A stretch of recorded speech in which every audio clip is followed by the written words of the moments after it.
Christmas New Year is traditionally the season of goodwill. Today, 3 local girls unveiled plans of their contribution, a charity horse ride from Newcastle to Muswellbrook via the Barrington Tops and return. Join Anna Manzoni and John Church for all the news tonight at 6.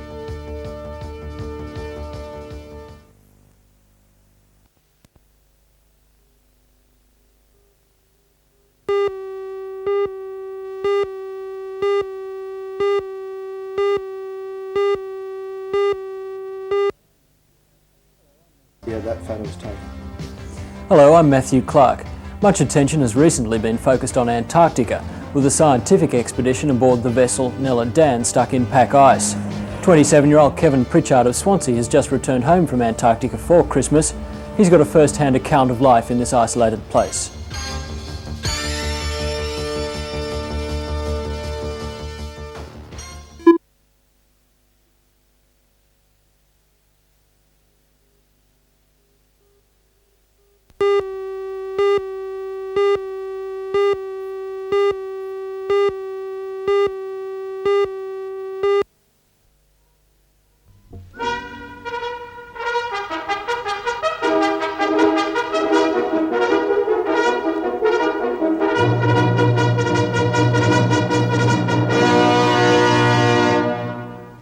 It could have been the charge of the Light Brigade this morning as Novocastrians stormed the shops. At David Jones in the mall, shoppers started queuing at around 8 o'clock this morning. By 9 o'clock the car park was full, and when the doors opened, more than 500 people flooded in. The big movers were clothing and shoes, traditionally the items that miss out in sales at Christmas. All over town it was hustle and bustle, with people grabbing for anything that was discounted. In most shops the signs were out, advertising markdowns on just about everything. President of the Retail Traders Association and David Jones General Manager Frank Baxter says he can't remember a turnout as big as this one. There's more people in town in the mall than I've ever seen before after Christmas. And as far as the Retail Traders Association is concerned, how did the Christmas sales go this year? I'd say that most retailers would be happy. They'd have increases somewhere between 8 and 9%. And they'd be happy, and today of course is still in the December figures, and this sale goes on for the next couple of weeks, and I'd say they're all quite happy about their sales for the... By this afternoon the rush was still on. The number of shoppers for the day was up a massive 20 to 25% on last year, and for the month of December sales figures are up 8 to 10%. Retailers are predicting today will be bigger than last Monday, when an all-time record of trading was set. With record Christmas sales this year, you could have been excused for thinking the post-Christmas sales would be a flop. But despite gloomy economic forecasts, a record number of shoppers are out, proving once again that no matter how big or small, a bargain is too good to refuse.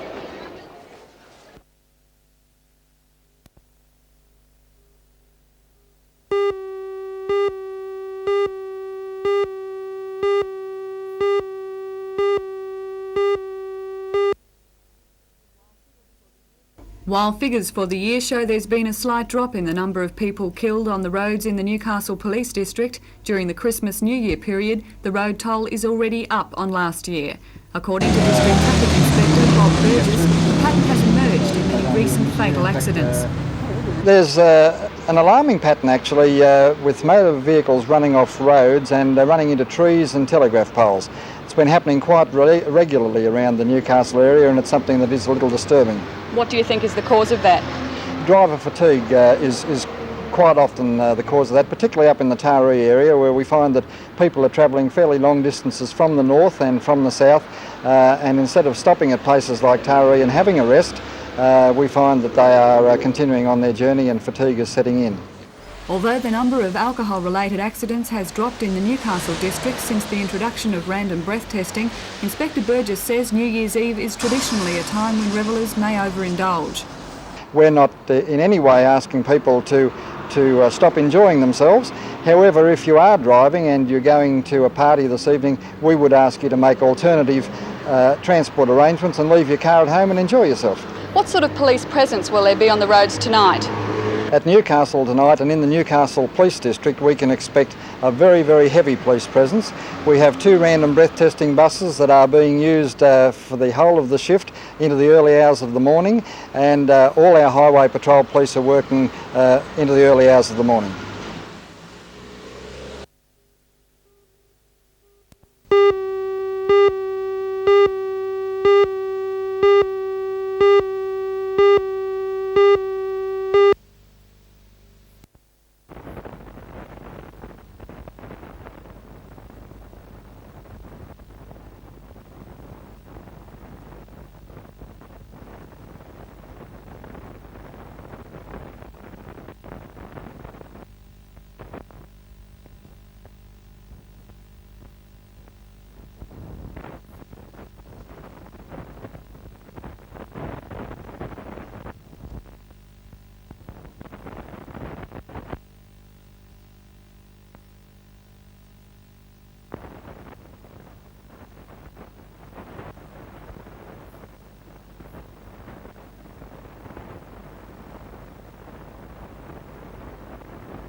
Apart from being a serious health hazard, smoking is becoming an unacceptable social habit.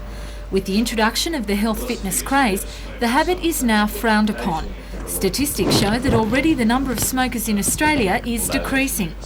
For those who are addicted and want to give the habit away, coordinator of the Quit for Life campaign, Terry Slevin, is offering a fresh new start for 1986. We offer a very planned and structured program, and we aim to serve the needs of the people who are quitting smoking. Often they've tried to quit smoking a number of times before, and so we address the specific issues that they have problems with. A specific smoke during the day, for example, maybe the one after dinner or the one after morning tea.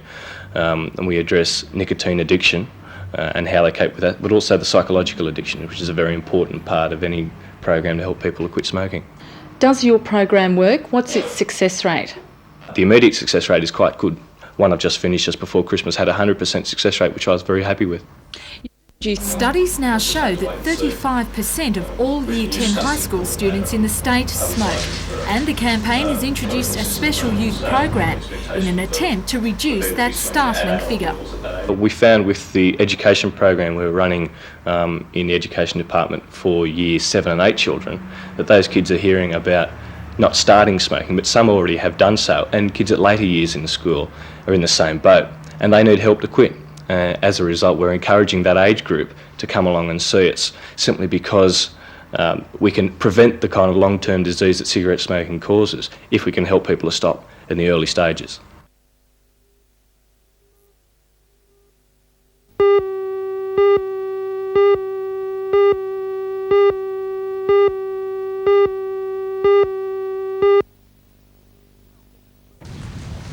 In our fitness crazy society, the Ironman has come of age.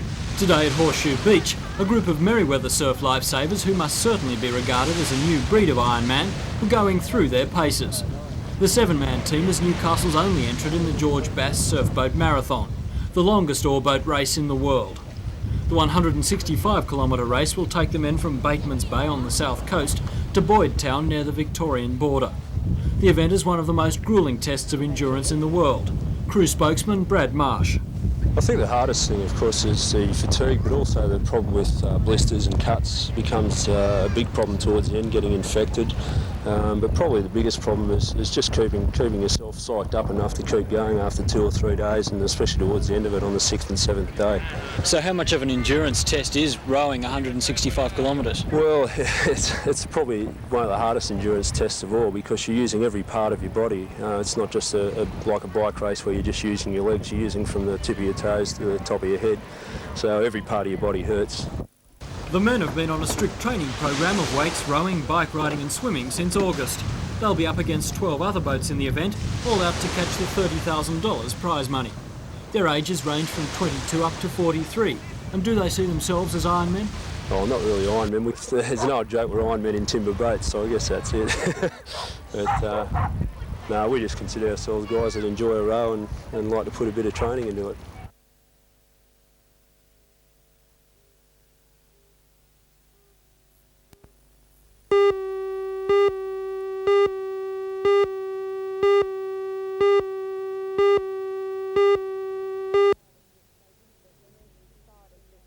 The meeting decided that they wouldn't be doing any duties of any other union member in the hospital, since they have shortages as well. They also decided to close a floor of outpatients department every day, and that those staff be redeployed to other areas of need in the hospital as of Monday. And also they decided that only 4 theatres should be operational from Monday, leaving 2 theatres closed at all times. What happened to the high hopes expressed by the nurses after the meeting with Mr Mulock last year?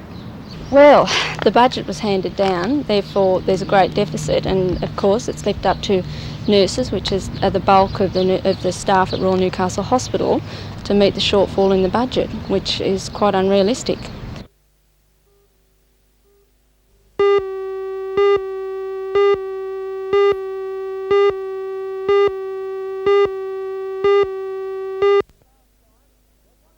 Last time, they're going to go again. Pine will go with him. What'll happen? Kenny Brightfield and Johnny Moran took the first test, but last night took a hiding at the hands of the Pine brothers, John and Ron, Ralph Ranger and Graham Cowboy Wolf at the Motordrome. The Aussies won 41 points to 31 and looked that much better than the Yanks, who, to be fair, had car troubles, with the number 4 of Donny Moran hardly turning a wheel. The local boys also had troubles, though, with Lilford at one stage forced to make a hurried exit because of fire. It may seem unfair to pick out certain drivers in team driving, but the Pine brothers in the 9 and the 99 were sensational. Then run Pine.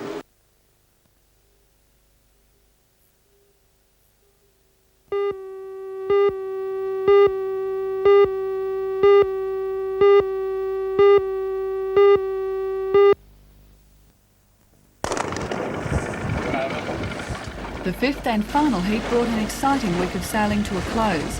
The new national heron champion is Craig McPhee, who with the help of his crewman Mike Willis won all 5 heats, equalling a record set 17 years ago by Mike Fletcher. The South Australian McPhee sailed an 8-year-old heron to victory, Eigen Vector, named after an engineering term.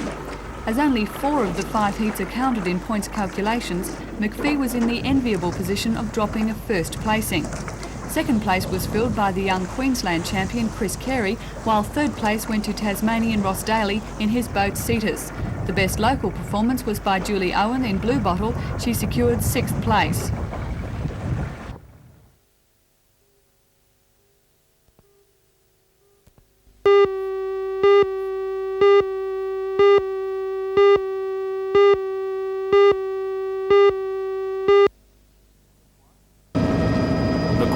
Chichester State Forest was shattered this morning by the arrival of a police helicopter, the NBN chopper and an Air Force helicopter joining in the search for the missing trail bike rider. 21-year-old Ian Bond of Marsfield in Sydney was reported missing by 3 companions late yesterday afternoon. Bond and his trail riding friends were camped at Frying Pan Creek in the Telegree Forest Park, and the camping ground became the base for the search.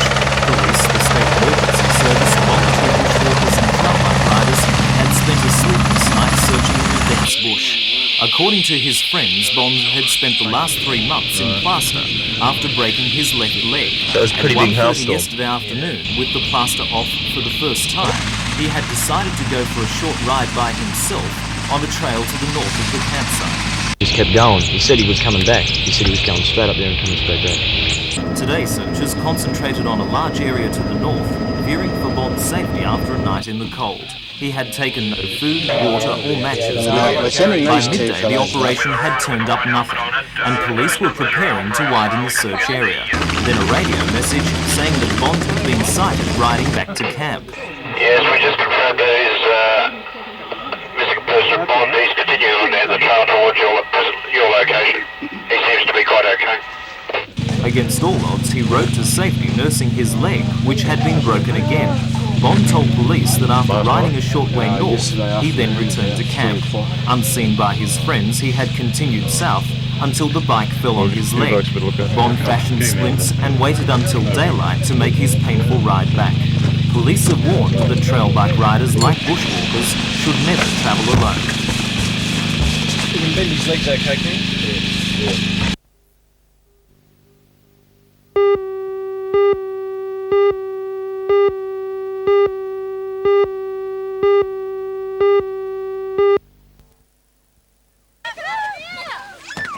It's at centres such as this one at Cessnock that children who are perhaps missing their friends at school can join with others in exploring and creating.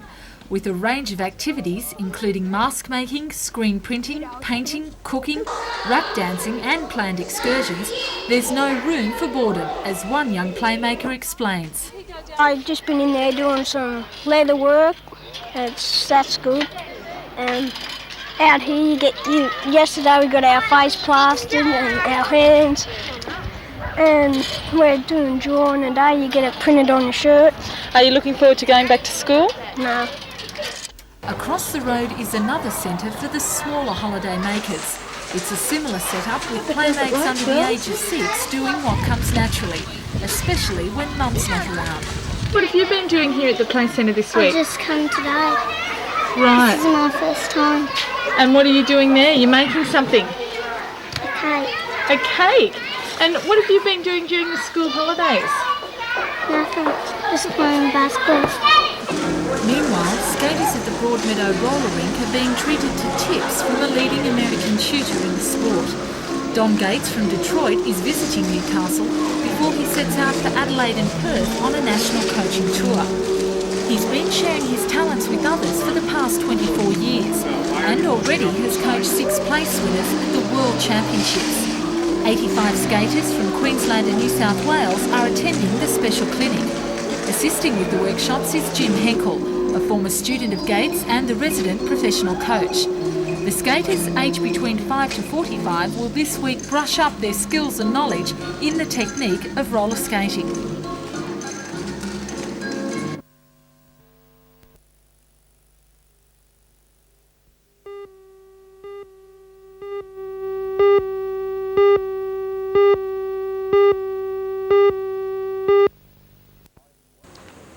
Ivan, why does the union object to the awarding of that contract to that other company?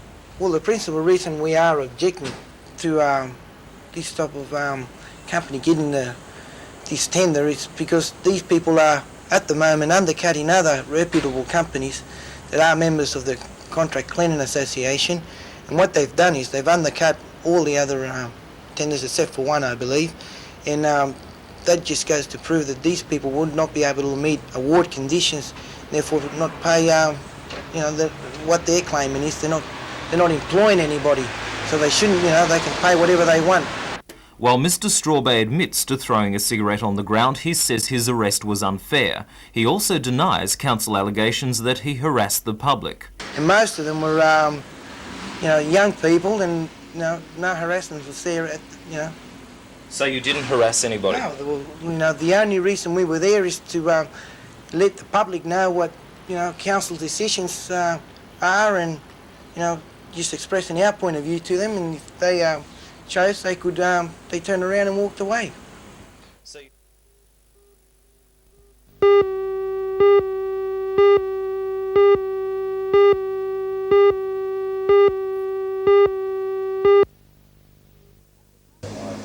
At the Primac warehouse in Newcastle, bales of wool have been stored in preparation for today's first sale of the year. Most people in the wool industry are quietly confident that this will be a good year. Since the season began last July, 2 million bales have been sold in Australia. The Australian Wool Corporation buys what isn't sold, absorbing the excess to stabilise prices. This season it has had to buy only 14% of wool offered for sale, compared with 26% for the same period in 84-85. It is down principally because the commercial interests, and particularly in the Chinese sector, that they have been pretty active in the market, and naturally with more wool is going to the trade, well then we naturally take in less. Mr Rowley says the wool this season is exceptionally light and of high quality, meaning more will be packed into each bale and there will be less bales available for sale. That means that until Easter at least, prices should remain high.